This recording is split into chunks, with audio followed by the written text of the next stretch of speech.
Janet Garcia is a games critic, journalist, and content creator. After beginning her career in 2015 and taking the leap from teaching to games media, Janet landed herself a position as a guides writer at IGN.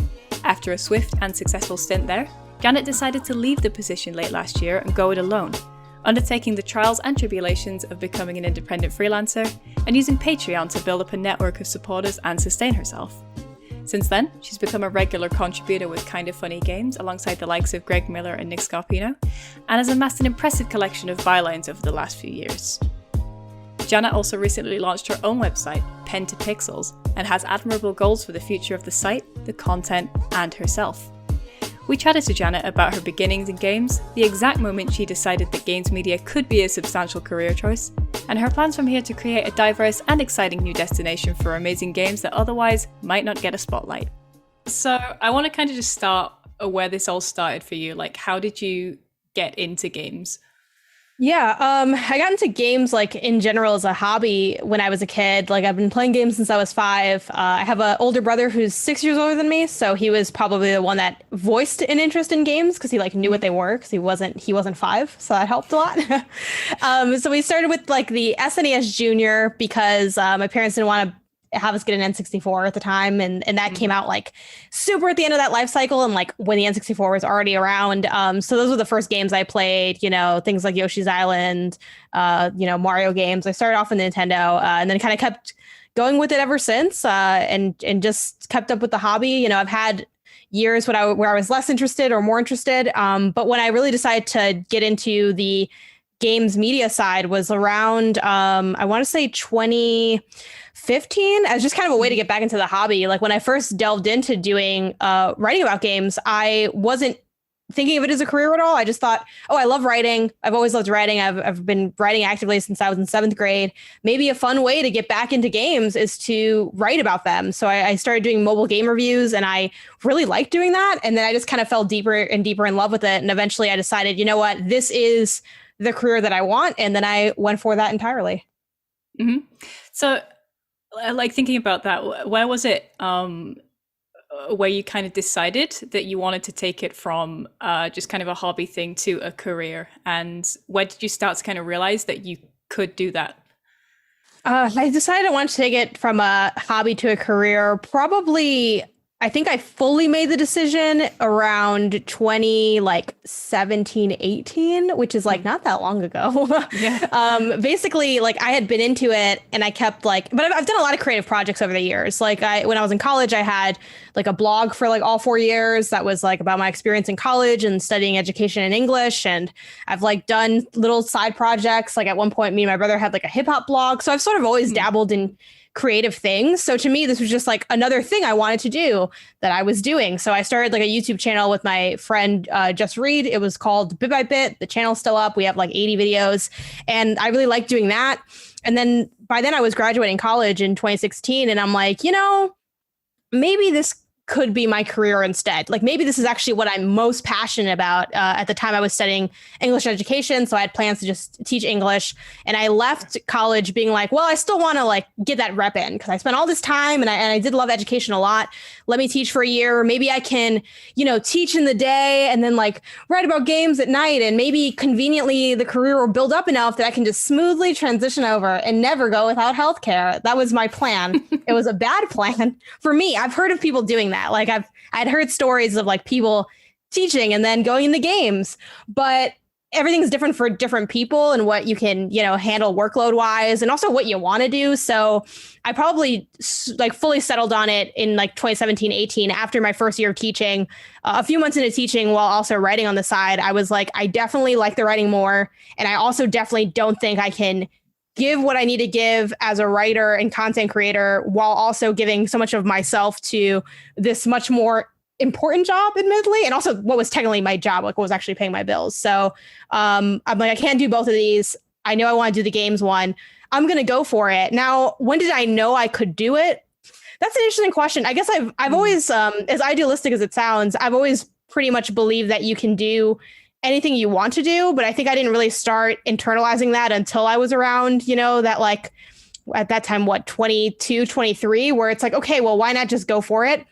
I have this old, like, not really an old saying, but I have this sort of perspective that when you deny yourself the things you really want, like, it doesn't really work because it creeps up on you anyway. Like, I think when I look back at my life, like from middle school where I loved poetry and I did competitive slam for like 8 years, like so much of me is like, the reason I didn't pursue that as a career is because I'm like, oh, I can't make a career with that. It's so risky. But I know people who do that for a living. Like, I know I'm friends with professional poets and performers now and things like that. So I think it just took me a while to have the guts to go for what I already knew I wanted to do. And I think that probably will continue happening, I'm sure, in my life and a lot of people's lives, where you know what you actually want, but like, that's a lot of work and a lot of risk. So it's tough to make that jump. Mm. There's always kind of a little bit of doubt, even though you can see people that do it professionally and do it well, and you know that you can also do that. There's always like that internalized, like, oh, why do I deserve to do that? Or how do I get there? When it's, and some people, loads of people never take that leap. So you had a stint recently at IGN, which I guess for games media is like, that's kind of the name. You don't go much higher than that, really. So like, how did you end up there from where you were? Yeah, I had freelanced for about not even a full year, probably like 7 or 9 months or something at the time. And basically when I quit my job teaching, I didn't really have much of anything at the time that I like put in my notice, which I did really early because so they can hire another teacher. But like school year was ending. I was like announcing to my students that I'm not coming back. And at the time, like, I think literally like right before I got to the point where I decided to announce it, like finals were over, I had gotten a job at PlayStation Lifestyle doing news content, which admittedly like didn't pay super well, but like, you know, it netted out like $500 a month. And I'm like, okay, that's only 100 short of my rent. Like, that's $500 more than I had like 2 days ago, where I had like 25 every 2 weeks if I wrote something, you know, like I didn't really have a stable gig. So that was the first like job I had really in the industry where I'm like, okay, the math is starting to shake out a little, you know, we take the money you already had and I can kind of stretch that out. So I had been doing that and pitching to places while I was still teaching. I believe I had an article go through at Kotaku about FIFA, which was awesome. That was like my first big byline, which like those are so hard and important to get. Where like once you do it, I'm like, oh, featured Kotaku. It's like really, it's like it was just one article, but on the resume, it looks like a lot shinier now. So that was a really cool moment, and it was amazing to have like a next level editor, you know, look at my work and get that feedback. But I did that. And then at one point I was able to, you know, connect with people at IGN, and I mentioned like, hey, I want to freelance for IGN. You know, where can I, who should I email? You know, I filled out, there, at least at the time, was a freelance application for IGN, which I kind of knew probably didn't really go anyway. Like, I don't know who looked at those. I don't know that anyone was looking at it, but I did fill it out. So I was like, hey, I did fill this out. Like, you know, where else do I need a contact? Is there a point of contact? And eventually, you know, I think it was when I talked to Casey, she was like, well, we always need guides people. And I'm like, sure. But I had like never really done a guide before. So that's when I sort of started my guide career of like figuring out how to do it and like studying other guides and like seeing the styles. And like, I think my trial run was doing the guide for Deltarune, which is like chapter 1. So it's fairly short. So I'm like, okay, let me play all of Undertale right now and like study the guide and do all this stuff. So from there, I had pretty steady guide writing gigs. And then I was fortunate enough that the timing shook out where I had just kind of started doing regular guide work. And then a position opened up and they're like, hey, we encourage you to apply for it. I was like, I was going to apply if you were going to encourage me. So that's great.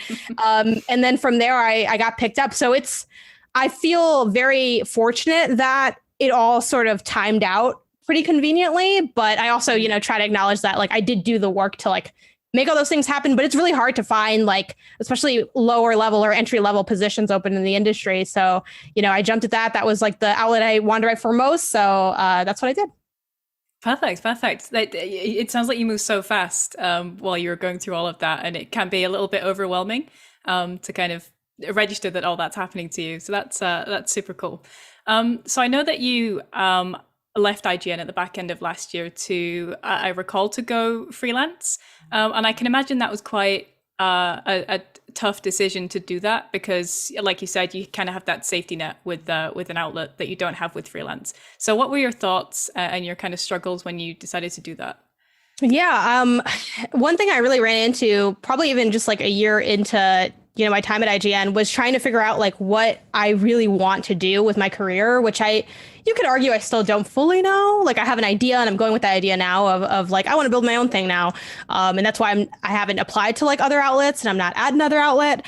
But yeah, like I had to kind of take a step back. You mentioned things went really quickly. I'm like, well, what do I really want to do? Because for a long, and I imagine a lot of people struggle with this because for the longest, I just wanted to be, in the room where it happened. Like I wanted to be there and I love games and I know I want to do like content and criticism. But then as you start to zoom out, like content and criticism isn't really guide work, which is what my job was. And I did a lot of content and criticism while at IGN. And I had a lot of freedom to try out and do different things, which was really cool. Like I did interviews and I didn't just do guides, but at the end of the day, I had my guide work, and if there's space to fit in something else, people would try to work with fitting in something else. But ultimately, I was hired to do guide work, and that's what I was there to do. But then when I really thought about it, I'm like, that's not really my number one passion. Like I have an interest in it and an enjoyment of it, appreciation. But yeah, so that's sort of where I like landed on, well, I don't think I want to go anywhere else because I don't even know what job title I would want. Like I don't really want to be necessarily a reviews editor, nor am I qualified to really be a reviews editor based on what that job normally entails. And it's like, I just want to kind of go and then write reviews and talk on podcasts, but there's not really like a job for that usually. Like there's a host job sometimes, but like I kind of struggle to find out what would be the title for what I want to do. And I kind of feel like there isn't really a title for what I want to do. So I'm like, what if I just do my own thing and I just kind of build what I want to do and we'll just do that. And so far it's working, which has been pretty shocking. Because again, you mentioned belief. Like I have come decently far in believing in myself, but this year has really, like, I think, exposed a lot of imposter syndrome that I didn't even know I had. Because I'm like, no, I'm confident. I show up and I'm smart and I can articulate this and I'm good at what I do and I know this to be true. But then when you peel back that layer underneath, it's like, no one's going to be on my Patreon. I'm not going to be able to make this work. Like, how am I going to build this thing from scratch? I don't know how to run an outlet. I've barely edited anyone's work as like a only editor. Like all these other things started to kind of unravel. So I feel like you're never done learning how to believe in yourself. But luckily I have a lot of amazing people around me who continuously support me or show out for me, or fans that, love my content. And all of that kind of helps offset all the doubt, but it only gets you so far. Absolutely. So yeah, going on from that, you said you kind of had, you felt like you had a lot of these things missing from your skill set, and you recently launched Pentapixels, which I think is really cool. I was just on there literally reading the buttons that you review. What were your kind of struggles with that when you were setting that up, and your kind of main hurdles to get over to kind of have this operating site that you run by yourself?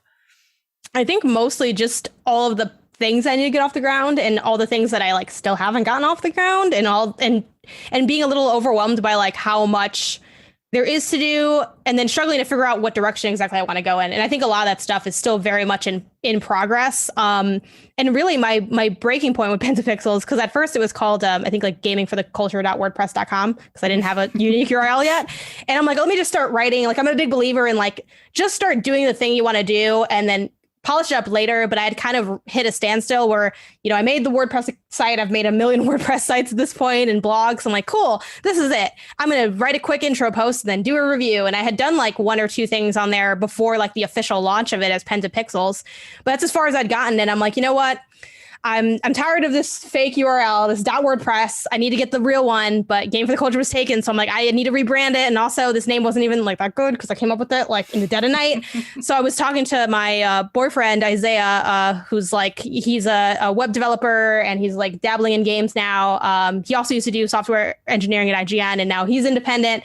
So now we just have like this hippie household that I live in, but he's great at like design as well. And I'm like, and coming up with names. So I'm like, I need to figure something out. And he's the one that helped me come up with the name Pentapixels. And he came up with like the design and he'll be doing like the overhaul for it eventually. But I'm like, I kind of just got to that point where I'm like, I need to make this look and seem a little more serious because I do take it seriously and I do want to grow it. But I kind of realized like, you ever have that side project thing that you're working on and you're like, I haven't really done anything with that in a while, like I need to, if I really want to do this, I got to get moving on it. So yeah, it was like one day I just kind of snapped and I'm like, we're going to get all this done. Like he was already working on some mock-up stuff before, so it didn't take him long to do the logo. And then I'm like, okay, we're launching the Twitter now. And again, that really surprised me that I even have like, I think it has like 600 or 670 followers on it now. And I was kind of shocked because like it does have my name attached to it. And I do have like some level of clout, but it's not, it's not a full out yet. Like the writer is me and me. And like the editor is like my brother who like does sports journalism, like I don't have any, I'm like, I'm doing the art request. I'm doing the video edit. Like it's a little bit in the beginning phases, but it's been cool to notice that like when you take something a little bit more seriously and you put yourself out there also, because I was barely sharing like the work I did. Like I shared my maquette review at the beginning of the year, but I don't think people really like, I knew I was like, this is the start of my outlet, but no one else knew it because I didn't really make a fuss. So once I did, everyone's like, oh, wow, like this is everyone just kind of showed up to support it and they were excited about it because they finally knew what I was doing. And like, I knew what I was doing, but I didn't talk to anyone about it before. So that was kind of the turning point for me on picking it up.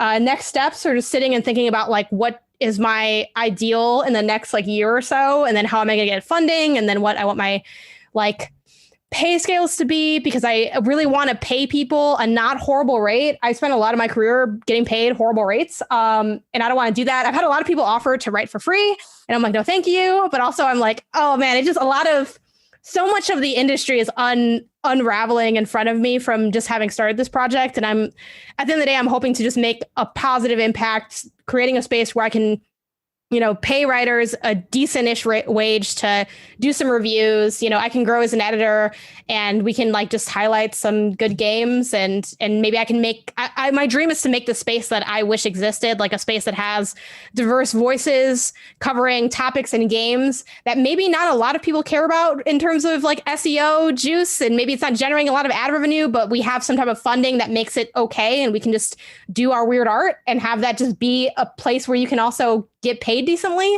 That's what I want to build. So we'll see how I can get there.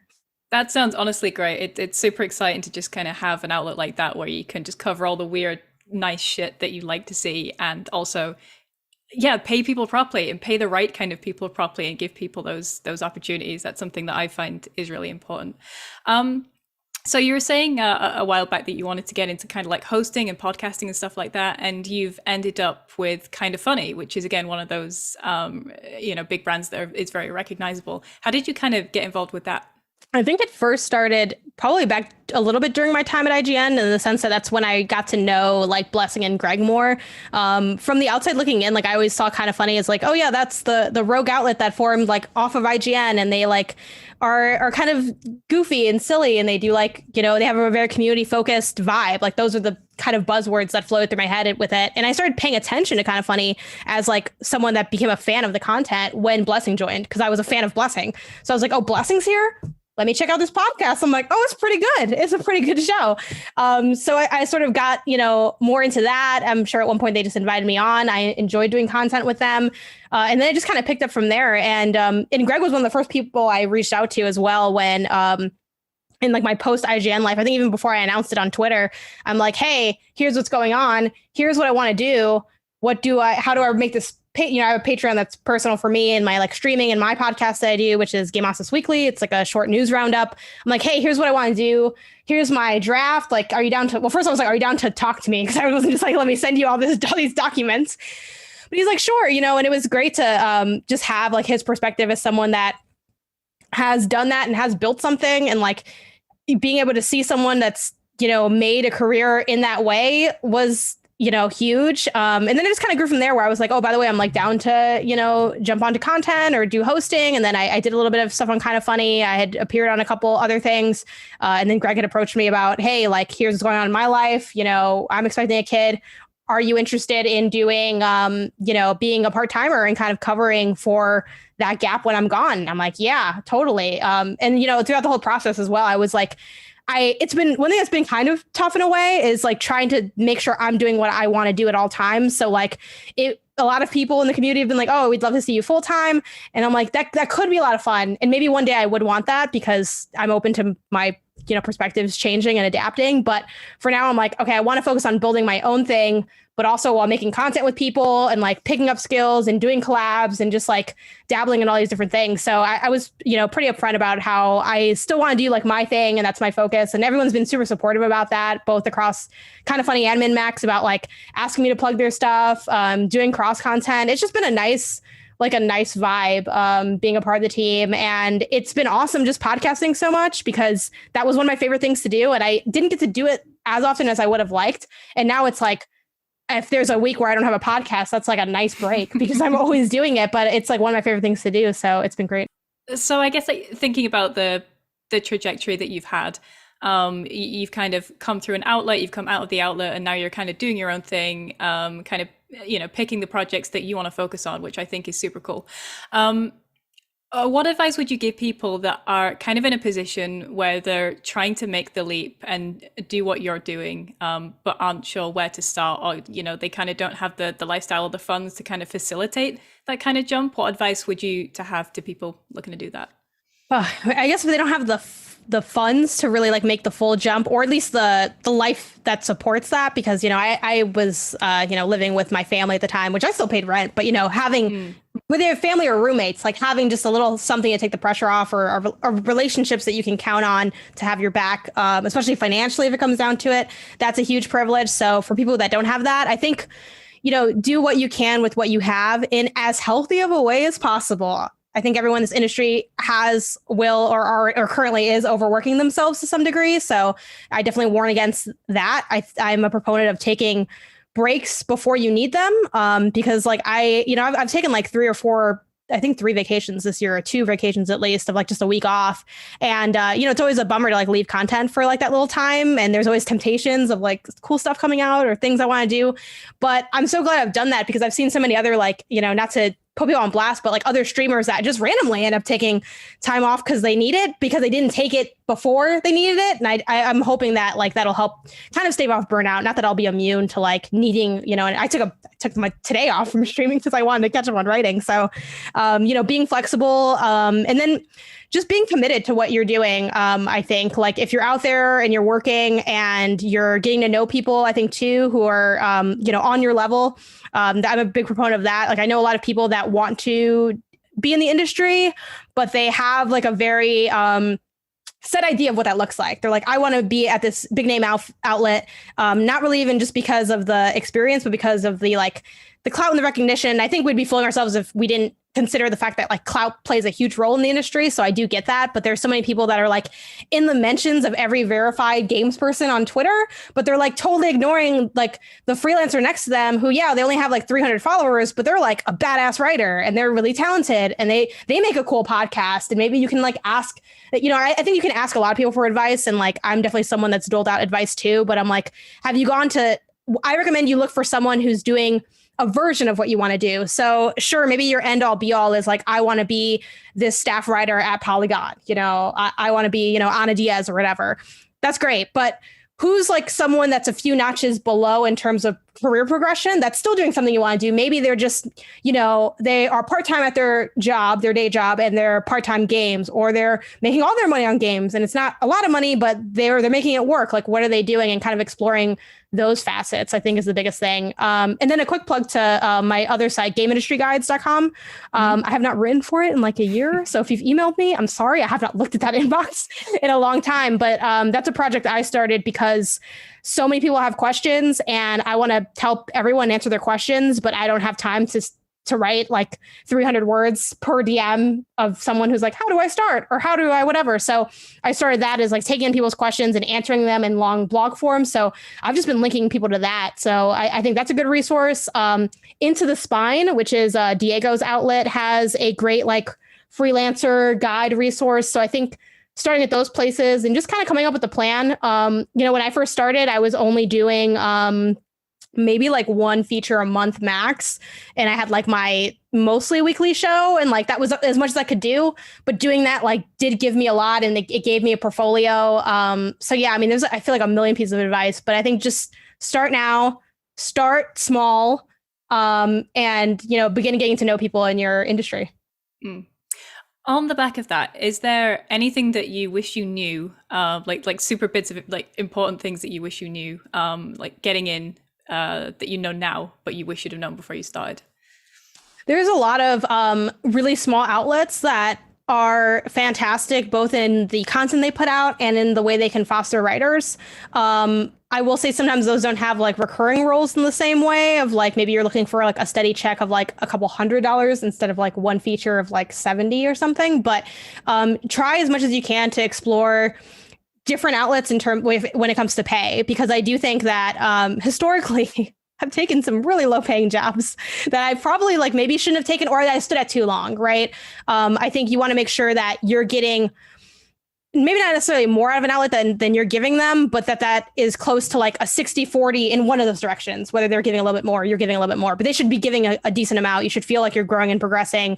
I think too, I always come back to, like I had emailed Austin Walker back when I first started freelancing. It's like one of the people I reached out to who, you know, you could argue that was me doing that same thing, but he did get back to me. And he said, I asked him about writing for free. And he said, if an outlet can't afford to pay you, chances are they aren't that like impressive on a resume.